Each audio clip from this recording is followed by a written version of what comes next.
You know, I never thought I would ever see a day again where a WWE 2K game would reveal and actually look insanely promising. With an asterisk. I put an asterisk at the end of that comment. Of course, before we get into this, I want to thank everybody who tuned into the last video that we did, talking about WWE 2K25 at the initial reveal of like certain screenshots and stuff. I am standing by not buying WWE 2K25 this year, at least straight from 2K anyway. I did say that I would either get it, pre-owned or in October when it goes free on PlayStation Plus.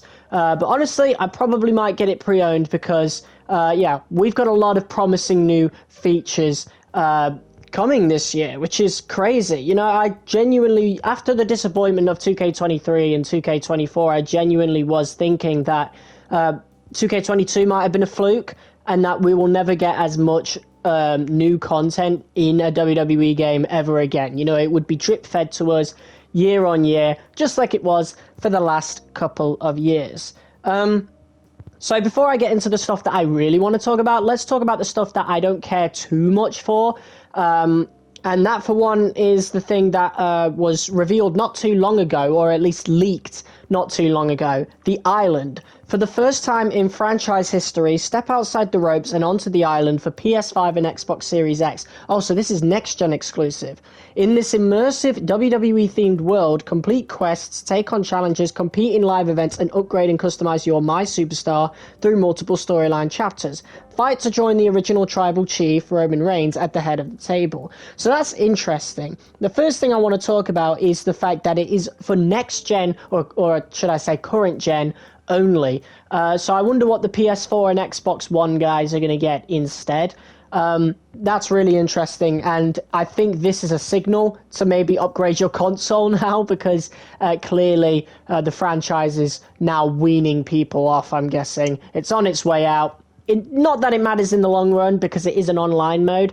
But on that front, it's about time that we got this mode, you know? Not that I've been wanting it for a while, but I've been expecting it for around a decade now, you know? Ever since it was in NBA, I was really confused as to why we never got the city in WWE. It's going to be interesting, you know? I always like I'm always intrigued to explore open worlds, and a WWE themed one is going to be pretty cool to at least check out. So I wouldn't say I'm excited or hyped about it, but I'm definitely intrigued and looking forward to giving it a go. But yeah, one last thing to add on to that. I'm glad that they're calling the whole My Player thing My Superstar now. It was My Player in NBA, and then when they added it to 2K18 and 2K19, they called it My Player, which never made any sense. So I'm glad that they're calling it My Superstar. Just a little nitpick there. The next thing is the all-new showcase hosted by the wise man, Paul Heyman. So this is Bloodline themed. I'm not really too interested in it. Showcase for me is hit or miss, whether it even intrigues me every year. And especially after last year, I don't really hold any trust towards visual concepts in making the showcase. That being said, it did come out that they're getting rid of slingshot technology with Dino Zucconi, hopefully I pronounced that right, designer at Visual Concepts, saying, "We wanted the emphasis on Showcase this year to really be more about playing than it is watching." And I think that was kind of what we were hearing the last few years. So this time, we want to really give it back to the player. It's about time, and I'm glad that we made enough noise last year. Like, I was really starting to think that, they really didn't care about Showcase, but clearly, we made a lot of noise. We made enough noise. So I'm proud of myself. I'm proud of everybody who made a video on the showcase last year complaining about it, and it looks like the fruits of our labor have come through.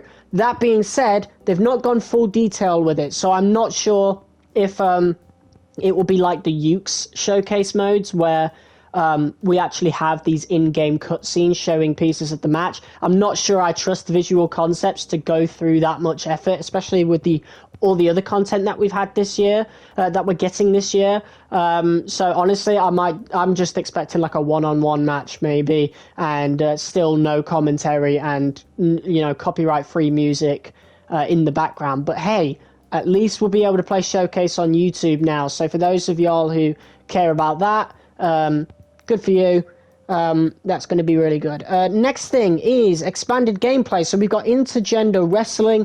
I don't care too much about that. I know some people were asking for that for years, but even back in SmackDown versus Raw, I never really used it because it never really happens on television, you know? It's very few and far between whether that actually does happen. So for me personally, I don't care about it. I'm not going to use it. We've got the Underground match, which is pretty cool, I suppose. I never really cared much for it. The last one I watched was Lola Vice versus Jada Parker in NXT Deadline. I think it was, WWE Deadline. It was alright, you know, just not really my thing. It's just a no-holds-barred, basically, with a bunch of people standing around a rope plus ring. Yeah, I mean, it's cool. Bloodline rules as well. That's fine. And barricade diving. Barricade diving is interesting. But yeah, I never really cared too much about the new gameplay features. Gameplay is not something that I've complained about every year. I thought it was really good for 2K24. You know, 2K23 was pretty good as well. It had that issue where you couldn't reverse for ages. But, you know, I've been fine with it. I still prefer the Ukes gameplay and how they did it, but we've also got chain wrestling returning as well, so that's that. But here are the two things that I really do want to talk about. Oh, actually, no, before we get into that, we've got a unified My Rise now, so it's just one story with a male or a female, and it's a bunch of WWE superstars. It's Bayley, Kevin Owens, and other superstars infiltrating NXT. I don't know how I feel about that one. I feel like it would have made more sense to start in NXT and invade WWE. I feel like it would have been really cool to shine a light on a lot of NXT superstars by, you know, invading the main roster with them. Would have been really cool. As somebody who watches NXT every single week, I don't know. Whatever. I'm still interested. My Rise is the best mode every year. It was really, really good last year. I am a little disappointed that it's just one My Rise now. Hopefully there's some big differences between choosing a male or a female, because now there's intergender matches. You're probably just going to be playing as a female against men. I think it would just be the same thing, just, you know, with that superstar. So yeah, a little disappointed. I wish they'd separate them, to be honest. Again, I don't care for intergender, and I know about My Rise where they push the new matches every year. 2K23 pushed the War Games match, and last year we got the Gauntlet and the Casket matches that were pushed heavily, so we're probably going to get intergender matches pushed in this year's My Rise, so I feel like it could be a step down gameplay wise, but if the story and the writing is good, then you know, I'm going to be happy, because again, My Rise, unfortunately, it's a one-time thing. You know, my career is still not in the game. I feel like we really need a career mode, you know, a 15-year sandbox. I suppose we technically have that with Superstar mode in the universe, but it's not the same. You know, career mode had special cutscenes, special rivalries in the case of 2K16. 2K17 had the Paul Heyman Guy challenge where you had a massive checklist of stuff to do. It was a grind, but it was a lot to do, and I've been meaning to revisit it for a while now, both those games. But yeah, here's the things we're going to talk about. My GM, online My GM. I'm really impressed by this, you know, because manager modes have always been a thing where people have wanted to play that online for years. As somebody who played, someone who was like a full-time FIFA player over a decade ago, people have been asking for that in FIFA and other franchises for over a decade, and WWE is actually doing it. I'm really impressed by that. GM mode, I think, is not going to see much changes as a result, but being able to play it with your friends, online friends especially, that's going to be so exciting and so fun. I'm actually really looking forward to that. I think I'm definitely going to get the game this year, but I'm not giving 2K money for it because they really let me down with 23 and 24. But yeah, again, 25 looks really promising, and online GM mode is definitely one of the biggest things yet. But here's the thing I want to talk about. Universe mode. we've got the return of promos, new cutscenes and branching choices. They say that every year. We barely ever see it. But the promos, it looks very simplified. I won't lie. We still ain't got show intros neither. And I know everybody's getting really hyped about promos. And to be fair, I am a little intrigued by it. Promos for me were a big reason as to why I was able to do things like Universe Career Mode all the way back in 2K18, which was probably, I think, one of my biggest series ever. Definitely one of the more memorable on the channel. You can find it if you click onto my channel, scroll down a bit, you'll find it. It's in the 2K My Career Mode Final Chapter playlist. I really let my creativity run riot with that, and a big reason for that was the promo system. So I'm really glad that we've got that back. However, we know the track record of Universe Mode in recent years. The more things they add, the more it breaks. So unless they have really rebuilt it from the ground up, which I really don't think they have, I'm very skeptical on that. I'm very skeptical on this Universe Mode feature. So we'll see how it goes. I'll keep an eye on it when the game comes out, and obviously we'll make a video on everybody else's feedback, and then eventually I'll get into the game, and then I'll give you guys my feedback. I think we're going to do things a little differently this year. I think the 1 year later review format has kind of run its course. Once we, do 2K24's review next month, I think that's going to be the last one, and then in future we're just going to do the review whenever I can. But yeah, other than that, that's pretty much all I got to talk about. It's really promising, but the thing that is worrying is that a lot of it is online based. So if you take the online stuff out of it, then what has it really got to offer? Apparently, we've got a big roster, and I was excited to get 2K25 anyway because I've been watching WWE all year, especially NXT as well. I'm really excited to, play as all those people that I've, seen in the last year. So that's going to be really fun.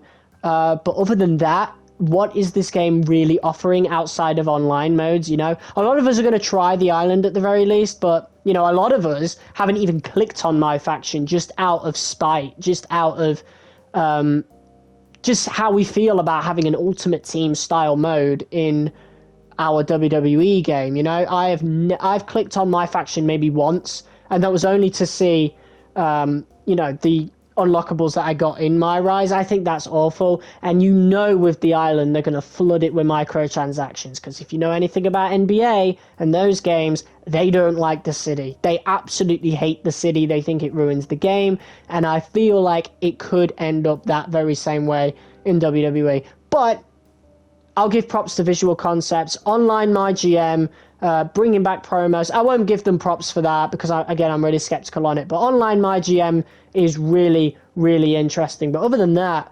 a lot of it is like, it's cool. But, intergender wrestling, I don't care for it. The island, I doubt I'm going to care for it past the initial play. Online GM mode, I'm going to get a lot of time out of, I think. But and the Unified My Rise, I know that's going to have a heavy emphasis on intergender wrestling. I really don't know how I feel about that, and I think it'll be a step down from last year's My Rise modes, but, we'll see. Let me know what you guys think. I think the biggest thing to come out of this is that the biggest new mode, the one that they want everybody to play, is current gen exclusive. It looks like they're finally trying to wean out last gen players, which I think it can only be a good thing, even if it just comes down to performance. I did say last episode, well, not last episode, but the last video, I did say that I highly doubt that going current gen only would add any new features, and honestly, they're adding all these new features to last gen as well, other than the island. And online GM mode is something that a lot of people would have really wanted. Promos back in the game, intergender wrestling, all these new match types, that's all still going to be on last gen, so it going to current gen isn't going to change the game drastically, other than maybe frame rate. Apparently entrances are like 30 FPS and then the actual match is 60, which is a bit jarring. I've never noticed it myself. I've never been too heavily against 30 FPS in some games. And WWE, I've never noticed it. But yeah, that was a long video, a much longer video than I thought. But clearly there was a lot to talk about. So yeah, again, let me know what you guys think. Are you going to be buying WWE 2K25, or are you going to be like me and sit it out until the price drops a little bit, see what everybody thinks about it, etc. Let me know. Guys, cheers for watching. I'll see you soon. Peace.